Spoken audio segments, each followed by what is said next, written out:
I would dance my pain away. You could dance too. You all have a story to prove. I remember when I was 12 and I saw my mother in jail behind that 4-inch thick glass surrounded by all this steel. The one word, only one word came out. And that is why. Why did you let me go? Why did you leave us? I was born in a drug addict family. I was taken from my birth parents when I was around 2 years old. I was whipped. When I was 6 years old, I entered into the foster care system. Belts, hangers, you can name everything. I had 2 black eyes and a bloody nose. I've dealt with abuse from all sides of my family. I've been made fun of because I am bisexual. We were raised in a house where we had rats, roaches, and I didn't want to live like that, and I left. I have witnessed shootouts. It's like a movie scene, man. Some guys pull up in a car and start shooting at the house. There was holes on the side of the car. 2 guys were in the car slumped. Everybody in the house had to duck down on the floor. Murder. I live day by day. I don't have the security of knowing where I'm gonna be tomorrow. It sucks not knowing if you're gonna have a place to live at night. It's just like walking on a tightrope. I had to do things like selling drugs or robbing or stealing, whatever the case was, in order to get that food. And then sometimes you get to solid ground, but tomorrow you might be back on that tightrope. Is the electricity going to be turned on tomorrow? Are we going to have water to take a shower tomorrow? I just found out currently that I was HIV positive. I've been told that I should kill myself. They're like, if you're gonna be gay, then you cannot stay here. So they kicked me out. I don't want to hear that I'm a bum. I don't want to be looked down at. I don't know about you, but I want to be myself and I want to be happy. There's quite a few reasons why young people could end up living on the streets, but almost always they're fleeing some sort of abuse or neglect. We get a lot of kids that come here that I think a lot of people and a lot of institutions neglect because they see them as gang members or prostitutes or just kind of broken people, and they're not. They're little kids down deep inside. I was treated as a servant, not as a child. I did the dishes, cleaned the floors. They were sending me to mental institutions. Covenant House had things that the group home didn't have. They had contacts, they had resources. The first night I was there, I slept in peace. Just the simple knowledge that people were there for me, that people were going to help me, you know, it was wonderful. So many of our young people have stories of them absolutely crying out for help throughout their lives, but the adults in their lives let them down. My goal, and I think a lot of our staff's goal, is to let these kids know that they have someone that believes in them and somebody that cares about them and loves them, and that they can do it.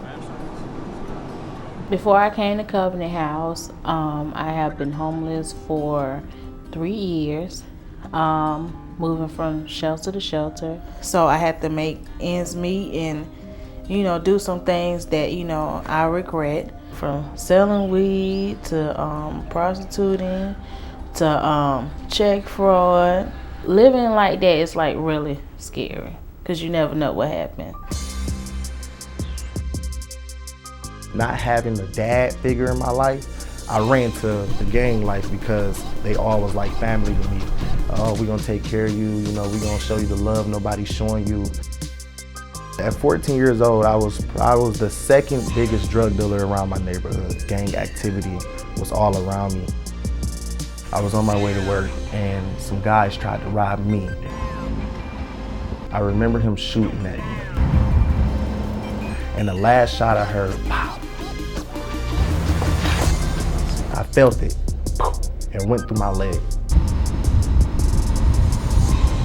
They don't want to end up in jail. They don't want to end up dead, but they don't believe they have any other path. It's just heartbreaking to see how many of these young people have had such a lack of love in their lives. They've grown up in households where they've never once felt like someone cared about them. When I first walked through Covenant House, I was hopeless. I felt like I had hit the bottom of the well.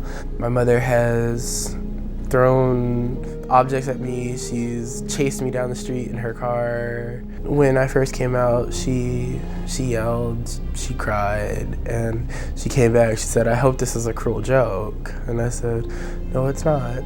My own brother, my flesh and blood twin, called me gay." And I truly felt alone. We can't change the past for them, but we can give them the skills and really the belief in themselves so that they can change their future. The man whispered to me, he told me, he was like, "Shaquille, you are positive. You are HIV positive." I was just like, wow. You know, it's now I gotta look at life in a different way.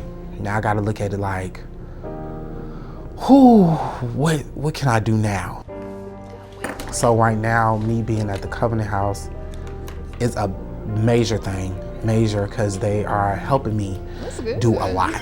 I'm sure you're gonna write a whole book, ain't you? When I came to them and told them my situation, they told me exactly quick, okay, we're gonna get you in medicine, we're gonna do this for you, we're gonna do that. At every step of the way, they have been there. They show a lot of love, and they don't even know you. That's the thing, they don't even know who you are. But as soon, for me, when I first stepped in, I felt love. I want the world to know that they're there. I think that they are invisible. And I pass kids all the time, and I can't even tell you which ones are homeless and which ones aren't. I felt that I wasn't going to be anything. I wasn't going anywhere in my life. And to have someone such as Covenant House bring you in, teach you so many things, get you on your way in life, was great.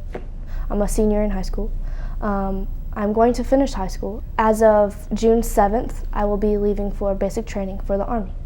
We are making spaghetti. We ultimately can't be the long haul, their family, and that's probably the toughest thing for me. I want to take almost all of them home with me. This is where my life started. It started here at the Covenant House. I was kind of in bad situations and that I needed to remove myself from. I was staying with a gentleman. I got pregnant and he made me have an abortion. Now that was the most terrifying experience that I could ever go through. It was just a very abusive situation. Covenant House had an impact on me by just helping me to get established. And so when you do have that support, it makes you see potential in yourself that you don't know that's there because other people around you see that in you. I work at New York Life Insurance Company. I'm a service management specialist. I work in a corporate environment. I didn't know for sure if I would get hired because I never went to college or anything. She sat me down, she said, "Okay, so we're gonna hire you." And that moment, I was so happy because I knew that my homeless days were over. When I signed the lease, it felt like a great burden had been lifted off of me. Without Covenant House, I would not be in the situation I am in now. I would not be able to pay for this. I would not be here. It's a kettle!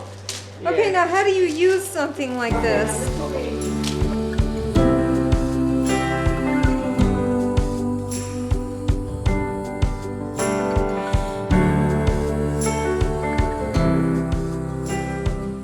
Why do you do this work? Because I think these kids are remarkable. I mean, I think that they have been through so much, and I do think a lot of times they're the kids that people may cross to the other side of the street so they don't have to pass them.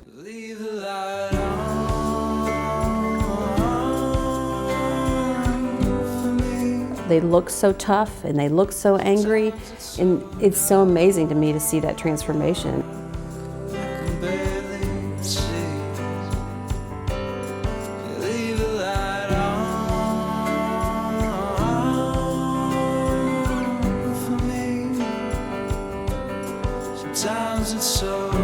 Where would you be if you hadn't encountered Covenant House?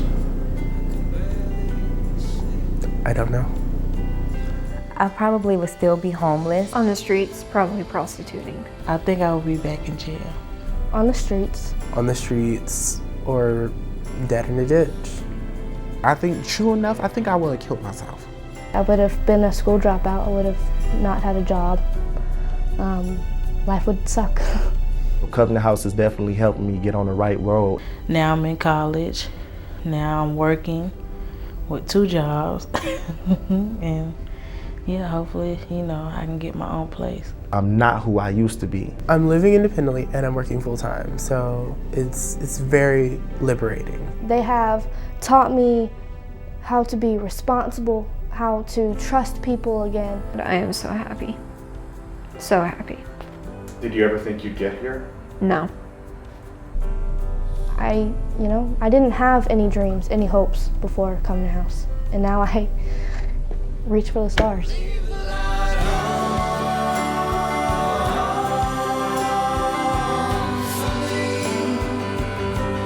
Sometimes it's